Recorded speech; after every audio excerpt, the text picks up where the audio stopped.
Well, today's about England, my country, the place that I grew up, all the feelings that I have for it, and the feelings have been pretty sad, to be honest, this week.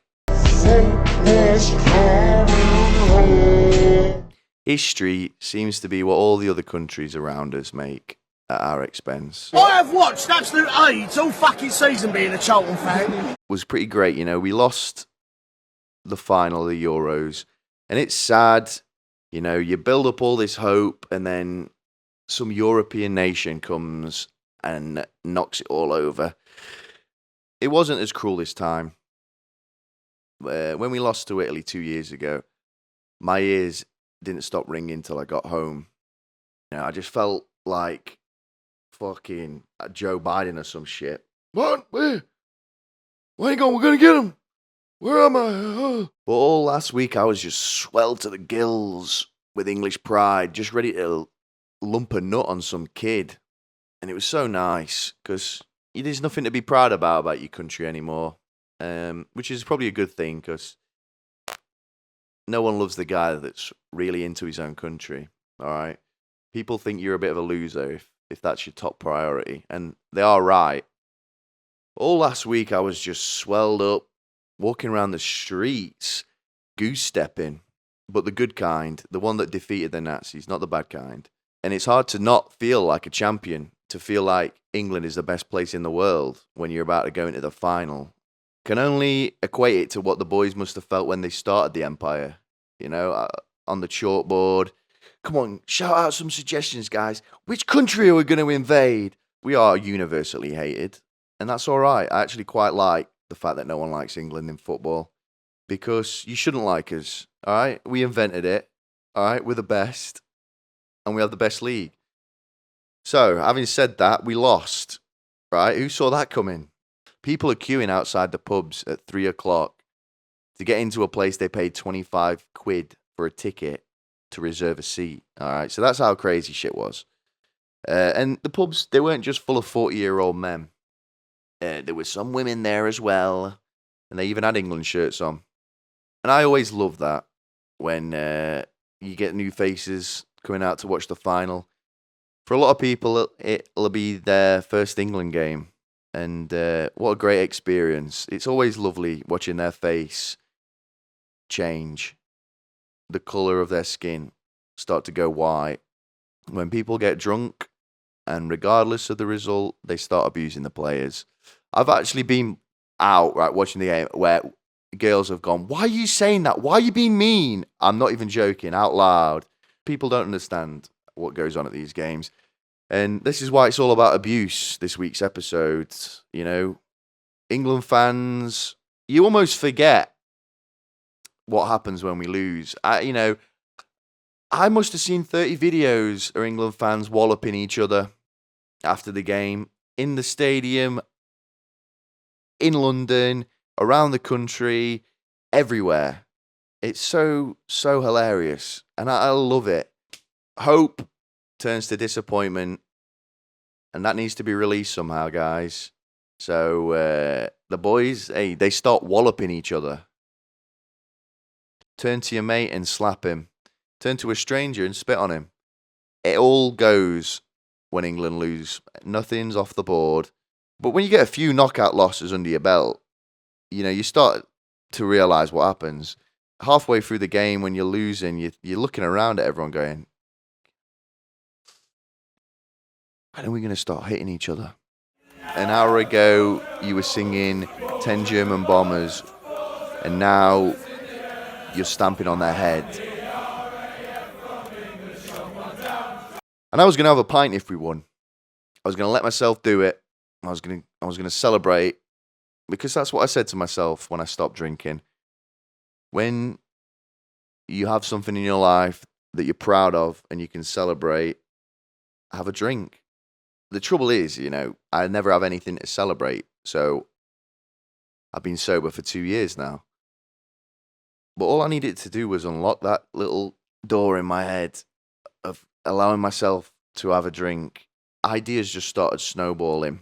At half time, I was like, I'm going to have a drink, and then a few more, and then I'm going to do a line, and then I'm going to fucking put a dress on. And yeah, and then like in my head, I'm like 4 days into a bender that I haven't even started yet. I had to stop myself going, you're just having a pint. Why are you thinking about all this other shit? But that's just the way it goes, ladies and gentlemen. I would have had to have bought 2 pints if we won on account of having to throw the fucking first one into a crowd of people, right? Right, guys?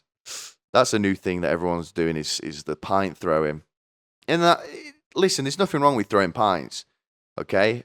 But it should be a result of the celebration, the drink going everywhere, not the celebration itself. And you see videos of people celebrating and then, they forgot that they need to throw the drink and they see it and they go and grab it and throw it.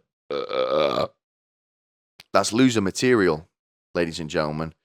But I can't fully knock it because I have been kicked out of a pub before for, when we beat Colombia on penalties. Before that, all right, not even when we won. When Pickford saved the first penalty, I fucking grabbed my pint glass and fucked it so hard at the floor, everyone stopped and looked at me, and I got kicked out straight away and had to watch the rest of the penalty shootout through the window like some sort of fucking idiot.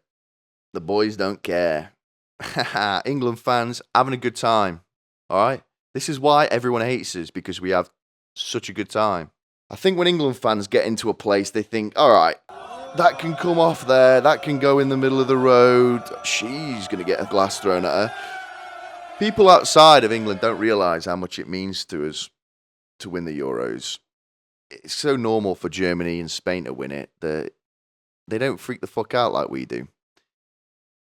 A study published in 2014 analysed the number of domestic abuse reports made to Lancashire Constabulary across 3 separate World Cup tournaments: 2002, 2006, and 2010. The study found that the risk of domestic abuse rose by 26% when the English national team won or drew, and a 38% increase when the English national team lost. This gets wheeled out every time we lose. I've seen this so many times. And when I first heard this when I was like 14, I didn't believe it. It didn't make sense to me. And then when I started drinking and going out to watch the games, I kind of could put 2 and 2 together, if I'm being honest. It seems like we should probably stop scheduling England games the time that people hit their spouses. Has anyone thought about that? It's crazy that it's going up when we win, by the way. I mean, what the fuck?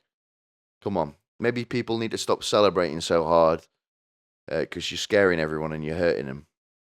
When you go to the pub and watch the game, everyone's got their own bit of advice. Everyone knows best. You hear them, they say out loud, oh, Gareth, you need to sub off Harry and put Tony on. Oh, you need to swap Phil Foden with Cole Palmer. This is how it starts. All right, some spousal disagreement about who Gareth Southgate should bring on. And people start lumping each other. That's just how it goes. And it's what happens when you haven't won anything in recent history. The serfs start thinking they know best. These are prime candidates, by the way, for hitting each other. I hope people know that. These are the chunk of the statistics that are being shown on screen.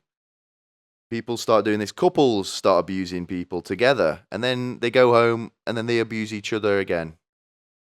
What other job has this much glory on the line? I mean, there isn't many professions where you can say, if I do my job correctly, women will not get beaten. They're actually the highest recorded surge in electricity demand known in the sector as TV pickup followed England's semi-final loss to Germany in the 1990 World Cup. At 2,800 megawatts, it was enough to power more than 1 million kettles to throw hot water on women. I added that last bit there, but you know what I mean.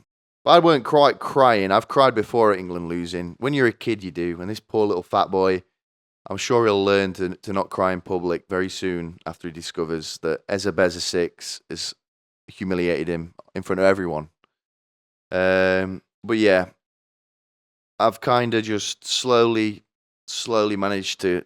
You starts by not crying, then you don't get angry. The hardest thing is not hitting your wife, by the way, when England lose. England fans are so polarising that people in our country don't even like them.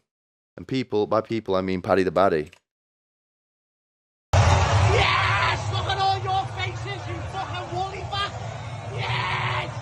Fucking get in! You damn the fucking wolf! You fucking wolf! You fucking woolly fuck! You fucking beast! Hilarious. So funny. So funny. I can imagine, though, if I was there, I'd have probably hated it. But looking back on it after 3 days, it's hilarious.